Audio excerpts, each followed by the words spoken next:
ಎಲ್ಲರಿಗೂ ನಮಸ್ಕಾರ. ನಾನು ಒಂದು ಕಿಡ್ನಿ ಪೇಷಂಟ್. ಸುಮಾರು ಜನ ಕಿಡ್ನಿ ಪೇಷಂಟು ತುಂಬಾ ಕಷ್ಟಪಡ್ತಾ ಇರ್ತೀರಾ, ಯಾಕಂದ್ರೆ ಅದು ಅನುಭವ ನನಗೂ ಆಗಿದೆ. ಅದಕ್ಕೋಸ್ಕರ ನಾನು ನನ್ನ ಒಂದು ಎಕ್ಸ್ಪೀರಿಯನ್ಸ್ ಮೇಲೆ ಶೇರ್ ಮಾಡ್ತಾ ಇದ್ದೀನಿ. ನನಗೆ 2022 ಅಲ್ಲಿ ಕಿಡ್ನಿ ಪ್ರಾಬ್ಲಮ್ ಆಯಿತು. ಶುಗರ್ ಇಂದ ನನಗೆ ಕಿಡ್ನಿ ಪ್ರಾಬ್ಲಮ್ ಎಫೆಕ್ಟ್ ಆಯಿತು. ನಾನು ಫಸ್ಟ್ ಡಾಕ್ಟರ್ ನೋಡಿದಲ್ಲಿ ನನ್ನ ಎಲ್ಲ ಬ್ಲಡ್ ಚೆಕಪ್ ಮಾಡಿ ಕಿಡ್ನಿ ಪ್ರಾಬ್ಲಮ್ ಇದೆ ಅಂತೇಳಿ ಡಯಾಲಿಸ್ ಮಾಡ್ಬೇಕಂದ್ರು. ನನಗೆ ಭಯ ಆಗಿ ನಾನು ಸ್ವಲ್ಪ ಎದುರಿದೆ. ಆದರೆ ಏನು ಮಾಡೋಕ್ಕಾಗಿಲ್ಲ, ಮತ್ತೆ ಡಯಾಲಿಸಿಸ್ ಹೋಗಲೇಬೇಕಾಯಿತು. ಡಯಾಲಿಸಿಸ್ಗೆ ಹೋದೆ. ನನಗೆ ಫಸ್ಟ್ ಹಿಮೋ ಡಯಾಲಿಸಿಸ್ ನಾನು ಮಾಡಿಕೊಂಡೆ. ನನಗೆ ಆವಾಗ ಪಿಸ್ತೂಲ್ ಹಾಕಿ ಹಿಮೋ ಡಯಾಲಿಸಿಸ್ ಸ್ಟಾರ್ಟ್ ಮಾಡಿದ್ರು. ನನಗೆ ಹಿಮೋ ಡಯಾಲಿಸಿಸ್ ಮಾಡುವಾಗ ಸ್ವಲ್ಪ ಇನ್ಕನ್ವೀನಿಯಂಟ್ ಆಗಿತ್ತು.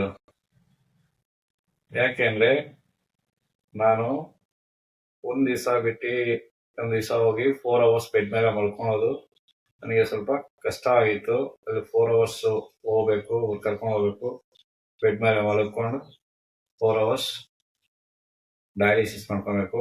ಅದರಲ್ಲಿ ಒಂದು ಪ್ರಾಬ್ಲಮ್ ಏನಂದ್ರೆ ನೀಡ್ಲ್ ಮೇಲೆ ಹಾಕೋದು, ಅದು ಸ್ವಲ್ಪ ನನಗೆ ಕಷ್ಟವಾಗಿತ್ತು, ಪೇನ್ ಆಗ್ತಾ ಇತ್ತು.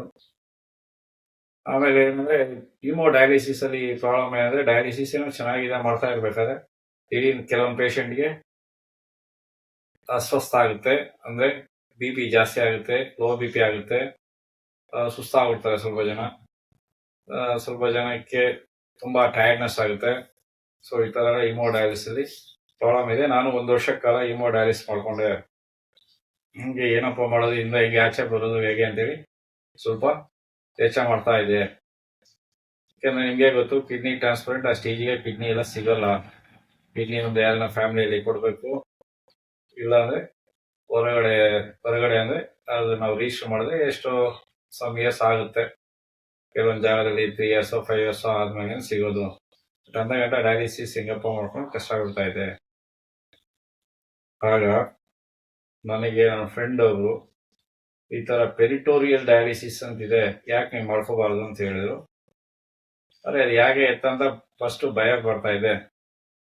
ಹಿಮೋ ಡಯಾಲಿಸಿಸ್ ಇದೆ, ಪೆರಿಟೋರಿಯಲ್ ಮನೆಗೆ ಮಾಡ್ಕೊಳ್ಳೋದು ಕಷ್ಟ ಆಗುತ್ತಲ್ವಾ, ಏನ್ ಮಾಡೋದು, ಮಿಷಿನ್ ಬೇಕಾ ಇಲ್ಲ ಏನಾರ ಬೇಕಾ, ಈ ತರ ಎಲ್ಲ ಯೋಚನೆ ಮಾಡ್ತಾ ಇದೆ. ಅದೇ ಆಮೇಲೆ ಗೊತ್ತಾಯ್ತು, ನನಗೆ ಡಾಕ್ಟರ್ ಹೋಗಿ ಮೀಟ್ ಮಾಡಿದಾಗ ನನಗೆ ಅವರು ಹೇಳಿದ್ರು, ಮನೇಲಿ ಏನ್ ಮಿಷಿನ್ ಬೇಕಾಗಿಲ್ಲ, ನಾರ್ಮಲ್ ಆಗಿ ಡಯಾಲಿಸಿಸ್ ಮಾಡ್ಕೊಬೋದು ಇದು ಅಂತೇಳಿ ಡಾಕ್ಟರ್ ಸಜೆಷನ್ ತಗೊಂಡ್ಮೇಲೆ ನನ್ನ ಫ್ರೆಂಡ್ ಮಾಡ್ಕೊಂಡಿದ್ದು ಅದೆಲ್ಲ ನೋಡಿದಾದ್ಮೇಲೆ ನಾನು ಹಿಮೋ ಡಯಾಲಿಸಿಸ್ ಹೋದೆ. ಹಿಮೋ ಡಯಾಲಿಸಿಸ್ ಒಂದ್ಸಾರಿ ಕೆಥೆಟರ್ ಹಾಕೊಂಡು ಬಂದ್ರೆ ಆಮೇಲೆ ನಾವು ಮನೆಯಲ್ಲೇ ಡೈಲಿ ಡಯಾಲಿಸಿಸ್ ಮಾಡ್ಕೊಬೋದು. ಹೇಗಪ್ಪ ಅಂದ್ರೆ ಒಂದೇ ಒಂದು ಏನಪ್ಪಾ ಅಂದ್ರೆ ತುಂಬಾ ಹೈಜೆನಿಕ್ ಆಗಿ ಇಟ್ಕೊಳ್ಬೇಕು. ಡಯಾಲಿಸಿಸ್ ಮಾಡ್ಕೊಳ್ಳೋ ರೂಮು ತುಂಬಾ ನೀಟಾಗಿ ಇಟ್ಕೊಬೇಕು, ಕ್ಲೀನ್ ಆಗಿ ಇಟ್ಕೊಬೇಕು. ಸೊ ನಾವು ಪ್ರತಿ ಸಾರಿ ಮಾಡ್ಕೊಳ್ಳೋವಾಗ ಹ್ಯಾಂಡ್ ವಾಶ್ ಮಾಡ್ಕೊಬೇಕು, ಸ್ಯಾನಿಟೈಸ್ ಯೂಸ್ ಮಾಡ್ಕೊಂಡು ಈ ತರ ಒಂದು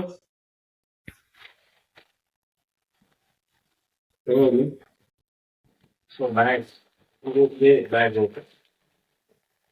ಇದು ಬಂದು ಇದು ಪೆರಿಟೋರಿಯಲ್ ಬ್ಯಾಗ್. ಇದು ಸ್ಯಾನಿಟೈಸ್ ಮಾಡ್ಕೊಂಡು ಡಯಾಲಿಸಿಸ್ ಮಾಡ್ಕೊಳ್ಬೇಕಾದ್ರೆ ತರ ಮಾಸ್ಕ್ ಹಾಕೊಂಡು ಸ್ಯಾನಿಟೈಸ್ ಯೂಸ್ ಮಾಡ್ಕೊಂಡು ಆಮೇಲೆ ಈ ಬ್ಯಾಗಿನ ಬಿನ್ ತಗೊಂಡು ಬ್ಯಾಗ್ ಎಲ್ಲ ಕ್ಲೀನ್ ಮಾಡ್ಕೊಂಡು ಇದನ್ನೆಲ್ಲ ಕ್ಲೀನ್ ಮಾಡಿ ಬಿನ್ ತಗೊಂಡು ಇದರಲ್ಲಿ ಒಂದು ಬಿನ್ ತಗೊಂಡು ಇದೆಲ್ಲ ಕ್ಲೀನ್ ಮಾಡ್ಕೊಂಡು ಆಮೇಲೆ ಓಪನ್ ಮಾಡಿ ನಾವು ಈಸಿಯಾಗಿ ನಾವೇ ಮನೆಯಲ್ಲಿ ಮಾಡ್ಕೊಳ್ಬೋದು. ಸೊ ಏನು ಕಷ್ಟ ಇಲ್ಲ. ಹಾಕೋಣಕ್ಕೆ ಒಂದು 10 ನಿಮಿಷ ಆಗುತ್ತೆ. ಆಮೇಲೆ ಆಫ್ಟರ್ 4 hours ನಾವು ಅದನ್ನ ರಿಮೂವ್ ಮಾಡ್ಬೋದು. ಆಗ ಒಂದು 15 to 20 minutes ಟೈಮ್ ತಗೊಂತದೆ. ಸರಿ, ನಾವೇ ಮಾಡ್ಕೊಳ್ಬೋದು ಆಕ್ಟಿವ್ ಆಗಿದ್ರೆ. ಇಲ್ಲಾಂದ್ರೆ ನಿಮ್ ಮನೇಲಿ ಯಾರ್ಕನ ಒಬ್ರಿಗೆ ಅವ್ರು ಬಂದು ಟ್ರೈನಿಂಗ್ ಕೊಡ್ತಾರೆ. ಟ್ರೈನಿಂಗ್ ತಗೊಂಡು ಏನ್ ಕಷ್ಟ ಇಲ್ಲ, ಈಸಿಯಾಗಿ ಮನೆ ಮಾಡ್ಕೊಬೋದು. ಸೊ ಇದೆಲ್ಲರಿಗೂ ಯೂಸ್ ಆಗ್ಬೇಕು. ಸುಮಾರು ಜನಕ್ಕೆ ಇದ್ರ ಬಗ್ಗೆ ಅವೇರ್ನೆಸ್ ಇಲ್ಲ, ಗೊತ್ತಿಲ್ಲ. ಇದು ಏನ್ ಭಯ ಬೀಳ್ತಾ ಇರ್ತಾರೆ. ಏನು ಭಯ ಬೀಳಬೇಕಾಗಿಲ್ಲ, ಆರಾಮಾಗಿ ಮಾಡ್ಕೊಬೋದು, ನೆಮ್ಮದಿಯಾಗಿರ್ಬೋದು, ಏನು ತೊಂದರೆ ಇರೋದಿಲ್ಲ, ಏನು ಪೈನ್ ಇರೋದಿಲ್ಲ, ಖುಷಿಯಾಗಿರ್ಬೋದು.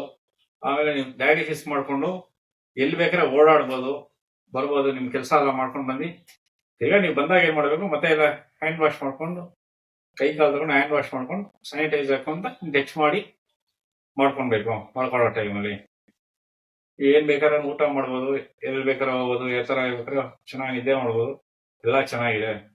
ಸೊ ಇದು ಎಲ್ಲರಿಗೂ ಯೂಸ್ ಆಗ್ಲಿ, ಎಲ್ಲರಿಗೂ ಗೊತ್ತಾಗ್ಲಿ ಅನ್ನೋದಕ್ಕೋಸ್ಕರ ನಾನು ಈ ವಿಡಿಯೋ ಮಾಡಿ ಇಡ್ತಾ ಇದ್ದೀನಿ.